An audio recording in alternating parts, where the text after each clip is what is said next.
What up, guys? Jack here from Mini Whips at JackMulligan99 on Instagram and Mini Whips on YouTube. We've been getting a lot of questions on our Facebook, our Instagram, our YouTube platform on what's on the bike, what we're running, why we're running it, and in general how it performs. So we're gonna go over a few things that we like about the bike, a few of the parts that were on it. It's super dirty, so don't mind that, but we're gonna get right into it. You guys take a look, tell me if you guys would put these on your bike, and let's go.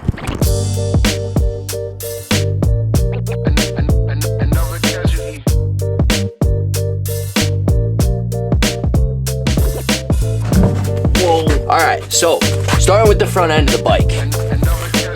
The front end of this bike is a huge upgrade from what you get with a stock suspension razor. You know, the bounciness, absolutely no handling whatsoever. That could be a real issue when you're trying to actually ride the bike hard. So right here we got the V1 Razor Electro & Co conversion kit for the Razor SX500. It also fits a whole bunch of other bikes, but we don't have any other bikes. We got this little beast behind us. You're gonna get your tubes, your triple tree, your bar razors.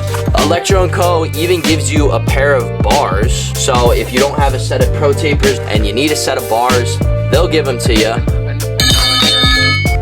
Act like that didn't happen. Half of that, they're also gonna give you a whole front wheel, which I think is insane. A good wheel, and it's tight. You don't have to worry about the laces being not tight, or the actual spokes, I should say. Anything crazy happening, which is huge. You don't really get that kind of value from any other company, so it's crazy that they put it in their kit. I think that's wild. That's the front of the bike. I almost forgot to mention what kind of tire we're running on this thing. A Dunlop MX, a Dunlop Geomax, Dunlop MX Geomax, MX3S, Dunlop MX Geomax.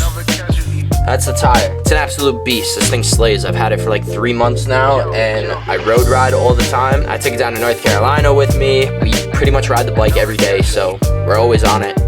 It's a great tire. Definitely look it up. This is the rear of the bike. The rear.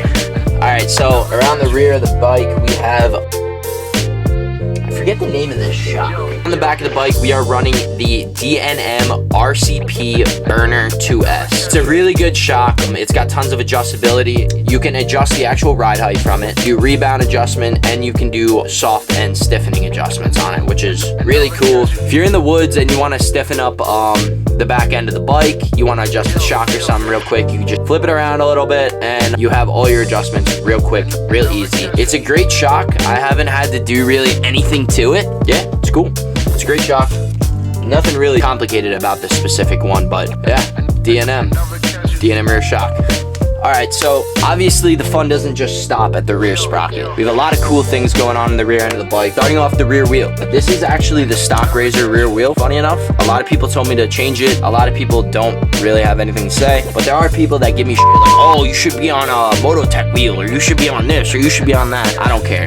The stock Razor wheel works good for me. Yeah, so it's a stock Razor wheel tied to another Dunlop Geomax, just like the front. We also put a wheel, we also put a wheel lock in the wheel. We're really torquing it up, trying to throw some roost that the tire isn't gonna spin actually on the wheel. Gonna keep everything solid in there. Nothing's gonna move inside the actual wheel, which is dope. It can happen. It's happened to me. Along with that, we also have the Razor Electro & Co 72 tooth sprocket. Personally, I think it's dope.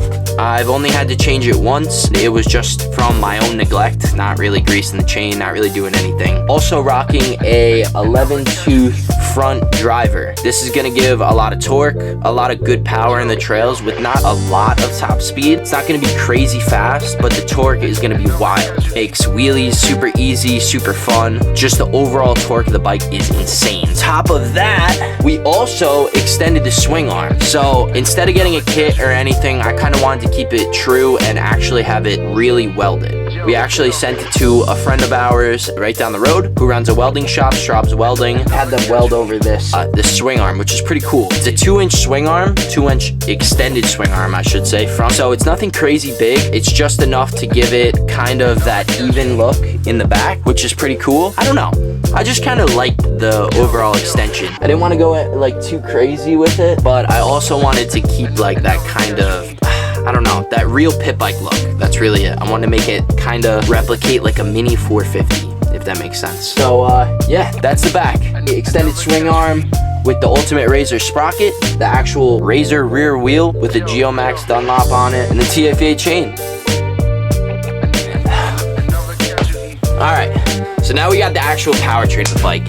A lot of people have a lot of confusion about this thing because I tell people it's on the Kelly setup, and then people see the EC4P in it and they're like, dude, like this makes no sense. So let me just clear the air real quick. It's a hybrid, we'll call it. It's running the Ultimate Razor controller, and then it's running the Extreme Razor motor. So you got the Kelly stock controller, stock Kelly throttle, no upgraded throttle, no nothing, regular Kelly throttle, but it is paired to an EC4P, but it's the Gen 1, dude. So for all you guys that have something to say about the Gen 1, about the motor mounts breaking, or about, I don't know, any of this stuff that I see in the Razor group chat, dude, this is a V1 EC4P and it's still holding up. I've had this thing for a week before it dropped, or like a week after, honestly. This thing has literally been solid ever since then. Any issues with it, it's super responsive, it's really torquey, it's really punchy. Dude, it acts like, you know, your typical 110 smoker, I guess. The thing is a beast. I don't have to worry about it overheating. I don't have to worry about any kind of weird cog out issues or any kind of like, I don't know, any kind of stupid electrical stuff. I don't have to worry about that with this thing, which I think is really dope. So you got the Kelly controller with the regular Kelly internals, the regular Kelly stock wiring harness, regular Kelly throttle. It's just paired to an EC4P. Again, first gen of it, so I don't want to hear any issues about you guys complaining about that Gen 1. I don't want to hear any. So that's pretty much it with this thing. Pretty simple, pretty easy build. There's nothing really too crazy on it. I know a lot of guys have a lot of things crazier, a lot of bikes that are way more beefed out than this thing. I mean, it rips, dude. I ride this thing like I do any one of my bikes. I got a few of them over here. My buddy's 450 over here. This is my 450. We ride this thing like an actual dirt bike, dude. We treat it like we would a 110, and it takes all of the abuse all day. I love the bike. I also had a few people ask me about these bars. Our KLX DRZ / KLX 110 bars, I guess you would call them. I don't know. They're a pair of Pro Taper DLX bars. They're awesome. I didn't cut them down. Still work. We actually had the voltmeter mounted in the middle too. It was a pain in the ass to get all this stuff off, but did it and it worked and it looks good. We don't have to worry about the voltmeter slamming me in the leg or cutting up my legs anymore when I fall, or even when I'm just riding. The bike's great. You guys want to see some clips of us riding around, or want us to do a little video about us riding it and doing some actual testing on the bike so you guys can see how worthy, I guess it is. Like, comment, subscribe, and we will have more content for you. This is new to me, so if you guys want to see more stuff from Mini Whips or more actual abusing videos of us, you know, really testing this bike out, like, comment, subscribe, and tune in. Let's do it.